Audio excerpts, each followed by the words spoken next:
Calma, claridad y confianza con Rocío Lacasa.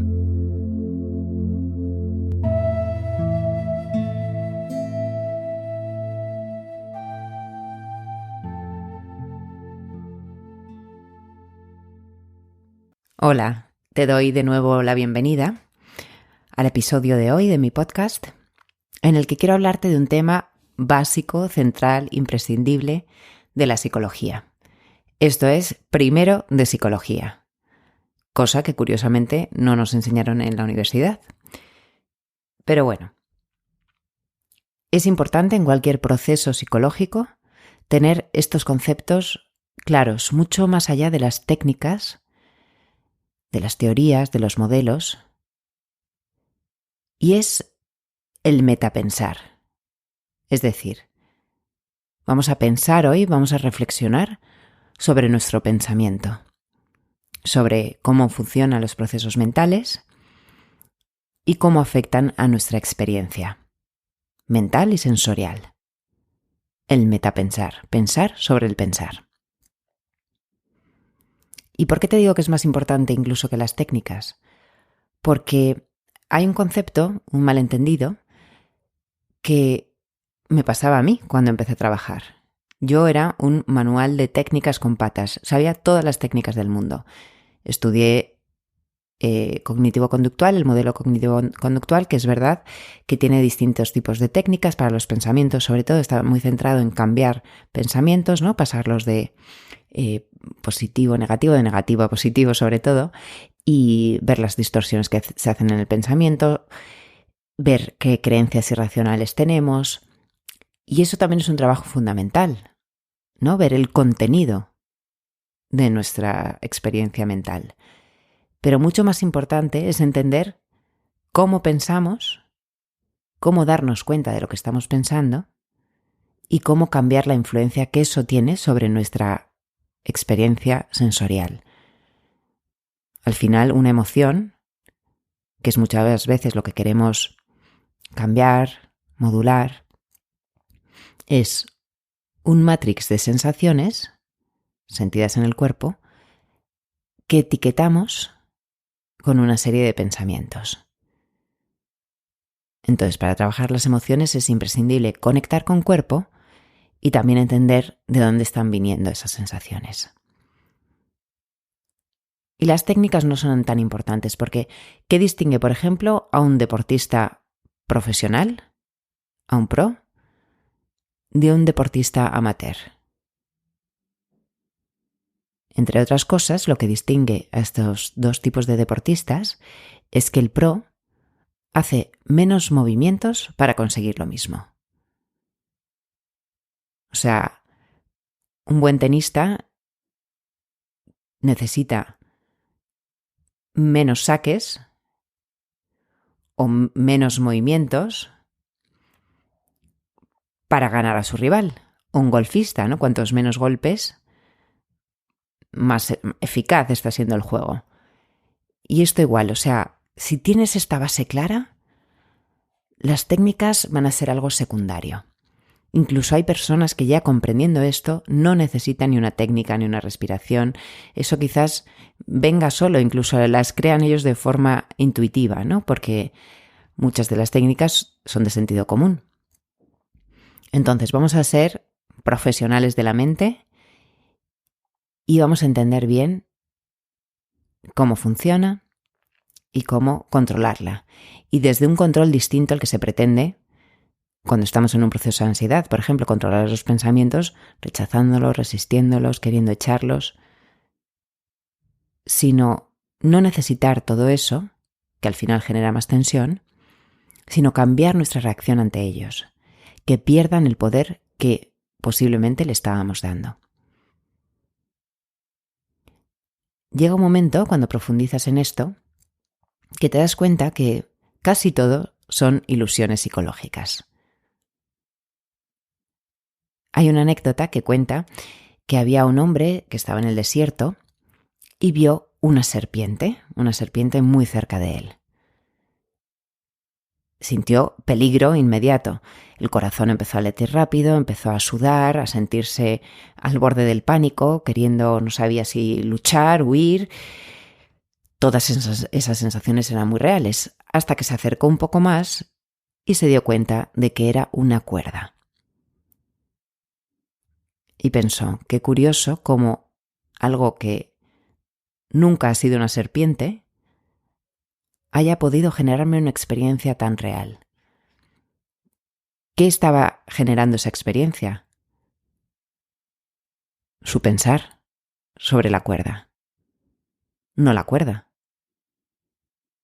Nunca hubo una serpiente. Y eso nos pasa continuamente. Vemos serpientes donde no lo hay. Interpretamos peligros donde no los hay.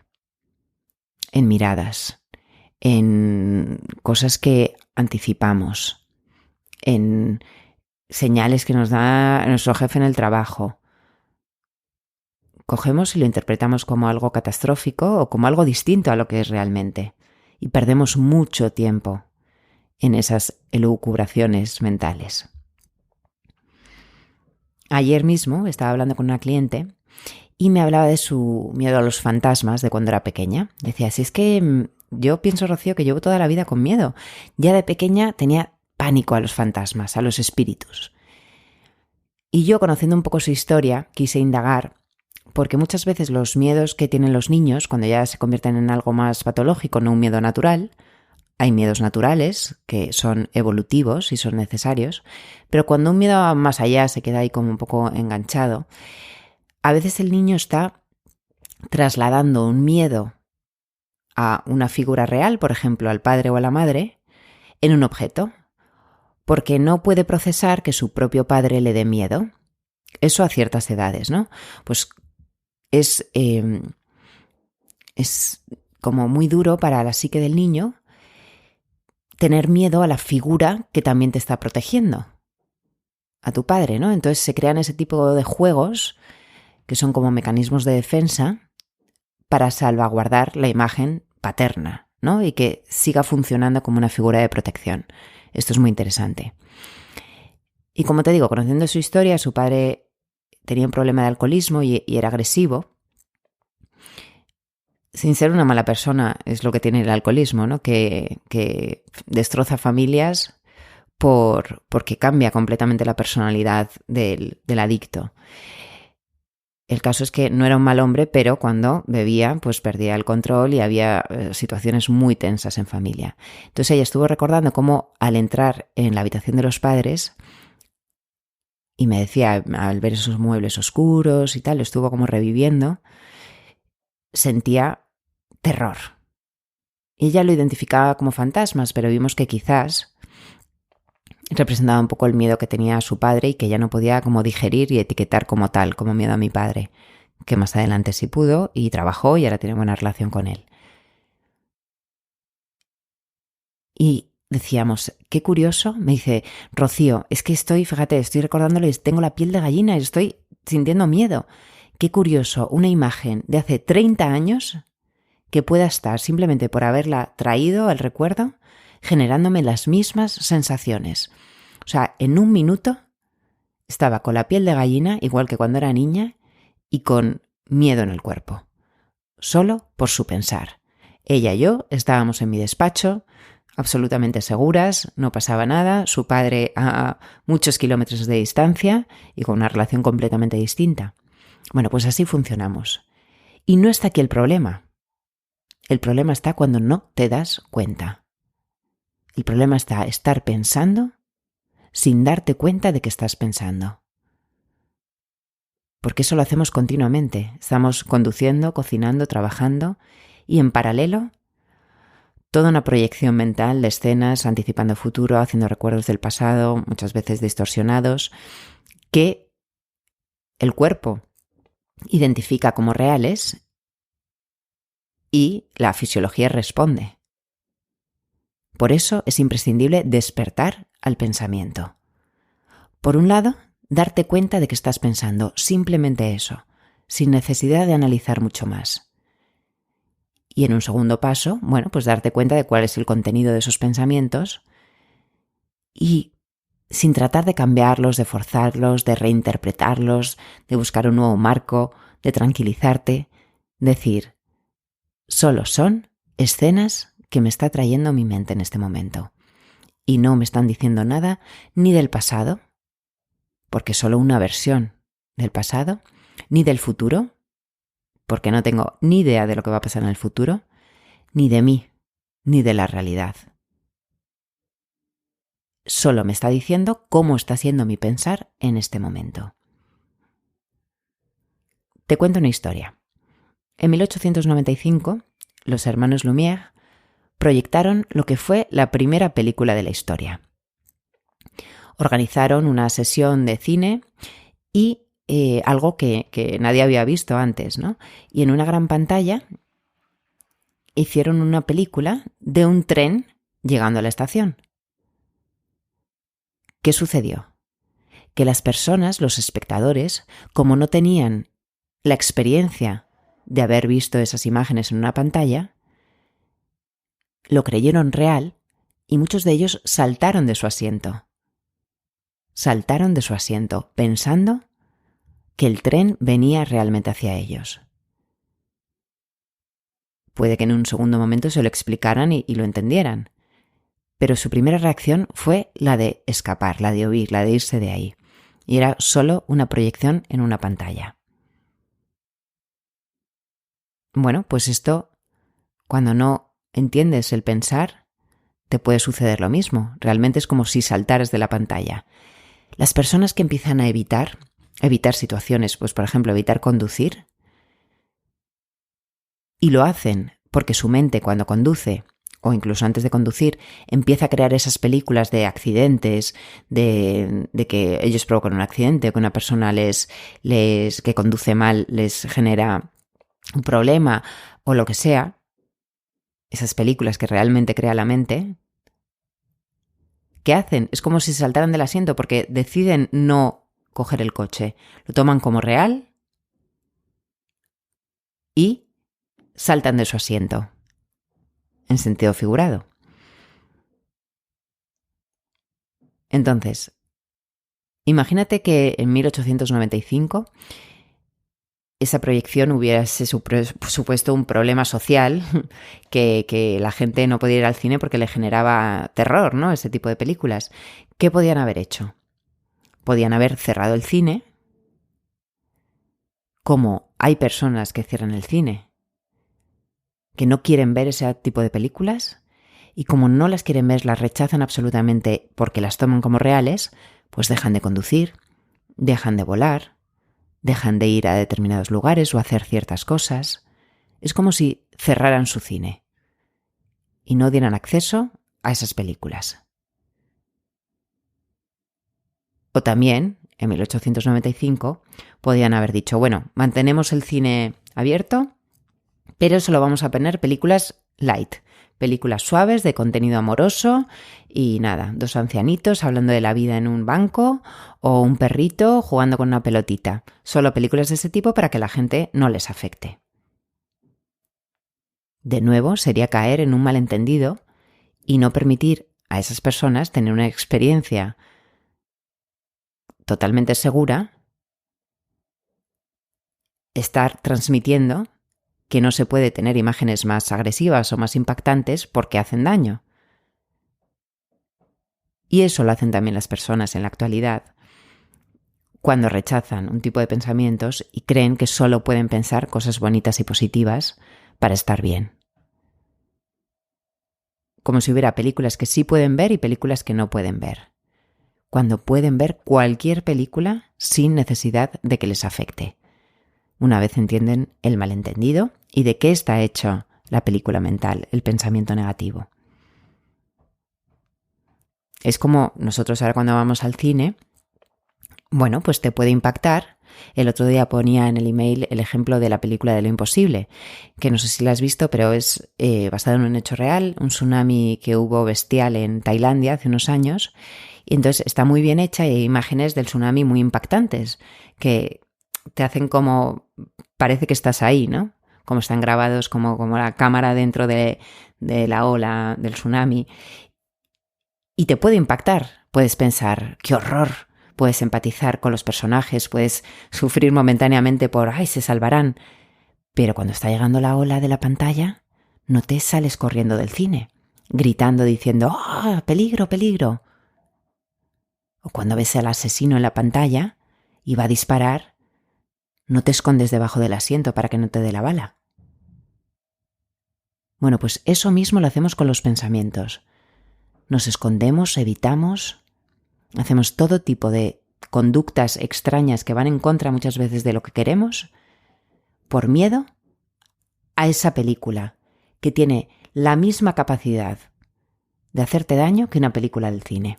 Te puede impactar, sí, te puede afectar, sí, pero no puede traspasar la pantalla y generarte ningún tipo de dolor si entiendes el malentendido.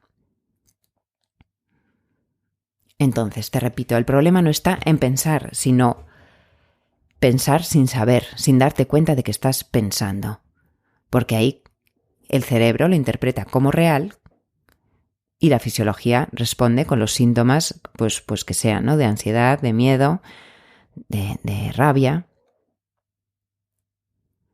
Cuando tienes sensaciones o sentimientos intensos en tu cuerpo, piensas que tiene que ser verdad. Parece verdad. La intensidad parece que nos habla de la realidad. Si estamos pensando en el pasado, dices, no, es que lo siento tan fuerte que es que tuvo que ser así.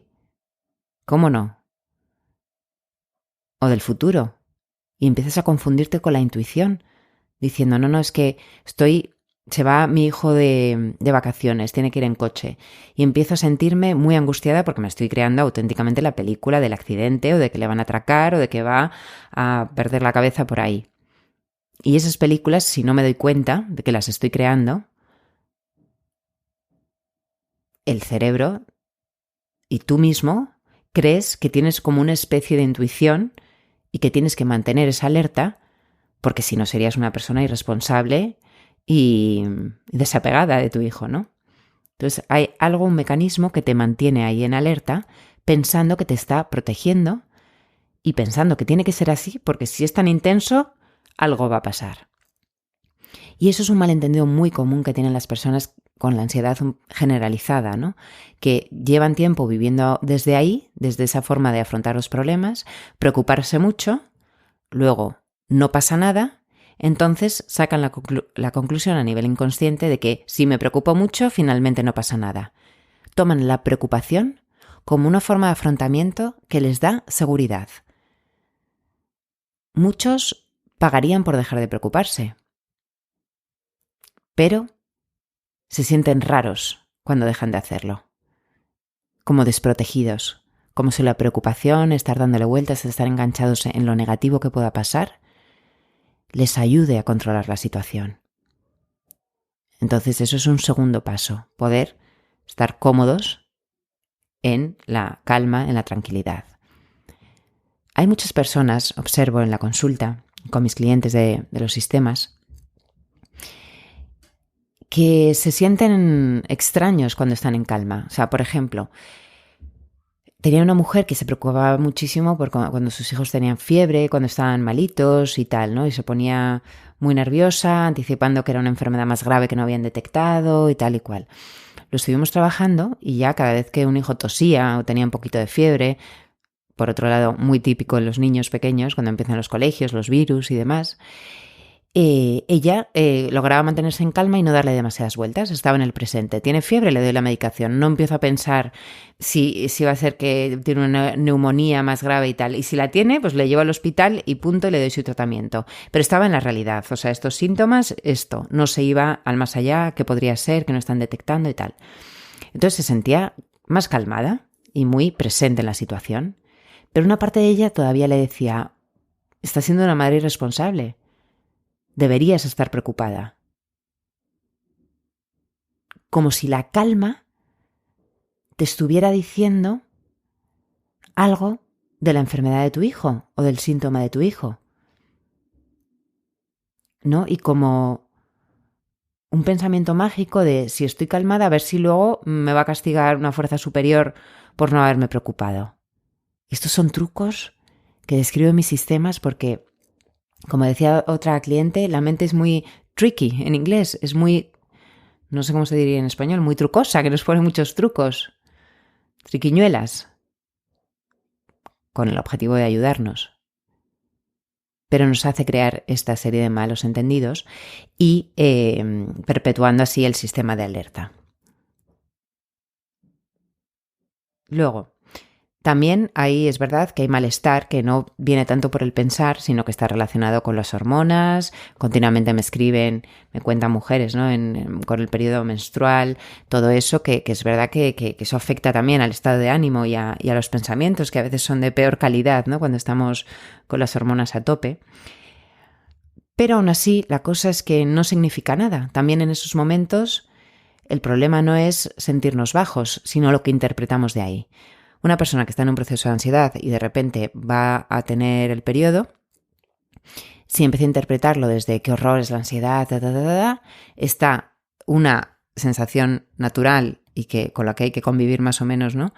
Le está dando fuerza y está cayendo en perderse en el pensar y en anticipar lo que es eso, culpándose, Muchas veces el problema no es la sensación, sino todo el pensar que añadimos a la sensación. Y de ahí viene la clave en centrarse muchísimo en el cuerpo y estar en la sensación. Darse permiso para tener la sensación ahí, haciendo su función, sin tratar de interpretarla continuamente, de etiquetarla, de decir esto es por la ansiedad, es porque ayer no sé qué, simplemente la siento y al sentirla muchas veces le estoy dando el espacio para que se vaya. En lugar de cronificarla o darle más intensidad a través de la interpretación del pensar. También me contaban el otro día una anécdota, y es que había una mujer que en el trabajo tenía un compañero que estaba continuamente invitándola a cenar, pero a ella no le gustaba nada y no quería darle esperanzas ir a cenar con él porque no le parecía atractivo. Y él insistía todas las noches, venga, vamos a cenar, tal, quiero que me conozcas, y ella que no. Y un día que estuvieron trabajando esta tarde, ella estaba muerta de hambre y este hombre pues le caía bien, ¿no? Le parecía agradable, aunque no le gustara como pareja. Y dijo, venga, hoy que no me apetece irme a casa a cocinar, le voy a decir que sí si me pregunta. Y le dijo, venga, vamos a cenar. Y dice, bueno, sí que estoy un poco cansada, no me apetece mucho cocinar en casa, vamos a tomar algo. Y cuando estaban en la cena, ella empezó a sentir como mariposas en el estómago, un poco de nervios, así un poco de temblor, y empezó a mirarle con otros ojos. Empezó a decir, uy, creo que estoy sintiendo algo por él. Fíjate, qué curioso, pero no quiero, me da miedo sentir algo por él, pero no sé, estoy confundida, a ver si va a ser porque ha insistido mucho y al final me ha convencido, o será que estoy muy sola. Empezó a buscarse mil teorías, ¿no? Y el cuerpo ahí, pues eso, que estaba como más nerviosa, le costaba que hablar, que le salieran las palabras cuando antes estaba totalmente natural con él. Y dijo, uy, no sé si me estoy enamorando, me está empezando a gustar, a atraer este hombre. Después, él la llevó a casa, ella dejó las llaves, se quitó el abrigo, se metió en la cama y empezó a subirle la fiebre. Tenía mucha fiebre y estuvo una semana en la cama con gripe. Y se dio cuenta, riéndose, que todas esas sensaciones que estaba teniendo en el restaurante eran simplemente que estaba empezando a estar mala, que tenía un virus y bueno, pues entonces las interpretó por el contexto, como que estaba sintiendo algo por él, que luego se disolvió totalmente, cuando lo que estaba era su cuerpo respondiendo a un virus. Entonces esto nos quiere decir que muchas veces, según el contexto, interpretamos unas cosas u otras ante las mismas sensaciones y a veces no supone nada y no hay mayor problema, pero otras estamos generando ansiedades cuando no las hay, cuando simplemente estamos cansados. Lo contaba yo hace poco. Estaba en una cena, llevaba trabajando la semana muchísimas horas, con mis hijas que habían dormido poco, y estaba cansadísima. Pero era una cena a la que tenía que ir, me había comprometido, un jueves, ya como a final de semana, que además empezaba un poco tarde, aquí a las 10 de la noche en España. Y yo estaba en la cena y estaba realmente cansada, y entonces me costaba hablar, me costaba un poco concentrarme en la conversación del otro, o sea, entonces como me costaba concentrarme se me iba un poco la mirada, o sea, o me miraba a la persona y me entraba un poco de agobio, ¿no? Dentro que expliqué que estaba un poco cansada, que me apetecía mucho verles y tal. Si yo hubiera estado en un proceso de ansiedad, te aseguro que eso lo había interpretado, sin duda alguna, como que estaba con la ansiedad a tope, que a ver si es por mi fobia social, que si es por lo que están pensando, y empezar ahí a perderme en el pensar, es decir, me lo están notando, cuando no era más que cansancio, que estaba deseando irme. Estaba deseando irme no por tener ansiedad, sino porque quería meterme en mi camita. Y eso, a la persona que tiene ansiedad, como ya se pone la etiqueta de persona con ansiedad, habrá situaciones en las que tenga sensaciones de hambre y ya entra a perderse en el pensar y decir, uy, esto es porque se me está activando porque no sé qué, no sé cuántos. Entonces hay que estar muy despierto ante esos trucos de la mente y darte cuenta de que estás pensando mientras estás pensando. Las mismas sensaciones, según la interpretación, nos pueden llevar a un resultado muy distinto. Entonces, mi propuesta es que durante estos días, cuando te venga una sensación, conectes con ella, estés en el cuerpo y trates, ya no te digo de controlar lo que estás pensando y tratar de cambiarlo, sino pillarte en qué te estás contando, en darte cuenta de que eso ha generado una serie de pensamientos y no hace falta que te pongas a cambiarlo, simplemente pilla que has empezado a contarte, uy, esto puede ser no sé qué, no sé cuánto, Date cuenta de que estás pensando. Y vamos a tratar de hacer esa separación, ¿no? Que es la clave. Lo que llaman el testigo también en meditación, de una parte de ti que está pensando y otra parte de ti que se da cuenta de que estás pensando y puede observar. Y puede ver como el metapensar, pensar sobre mi pensar. Cuando eres capaz de crear esa separación, todo cambia. Tu experiencia cambia de forma radical, cuando la entiendes de forma profunda. Y está bien que estos días te des cuenta de cuando, solo por un pensamiento, como hacía esta chica que me contaba lo del miedo a los fantasmas, eres capaz de generar reacciones de algo que no está, que a lo mejor ni estuvo y que no tiene por qué estar nunca. Darnos cuenta de la influencia del pensamiento. Y con esto es con lo que quiero que te quedes hoy. Con que puedas ir observando ese pensar, sin tratar de cambiarlo, de resistirte, de modificarlo, solo pillándote con las manos en la masa. Bueno, espero que este episodio te haya ayudado a hacer un poco de reflexión y a seguir avanzando en este proceso de conocimiento personal y del auténtico control mental, como yo digo, que no se trata de no poder tener pensamientos negativos o de pensar siempre en mariposas volando por el campo, sino poder pensar cualquier cosa, porque el cerebro a veces te trae pensamientos negativos que no te pertenecen, que aparecen porque sí, porque se ha activado la alerta, porque ha venido un recuerdo que has asociado a algo, a una memoria, lo que sea. Pues que eso no impida que estés tranquilo. No hay una relación directa entre pensamiento negativo y estrés. No. Puedes pensar las cosas más terribles y mantenerte absolutamente en calma. Es un cambio de objetivo y ahí está el auténtico control. Si te ha gustado este episodio, lo puedes compartir, me puedes comentar, lo que quieras y estaré encantada de crear una conversación contigo. Nos vemos la próxima semana y ya sabes que me tienes también en YouTube, en el email diario en rociolacasa.com si quieres tener consejos gratuitos diarios en tu email y tienes mi contacto en la web.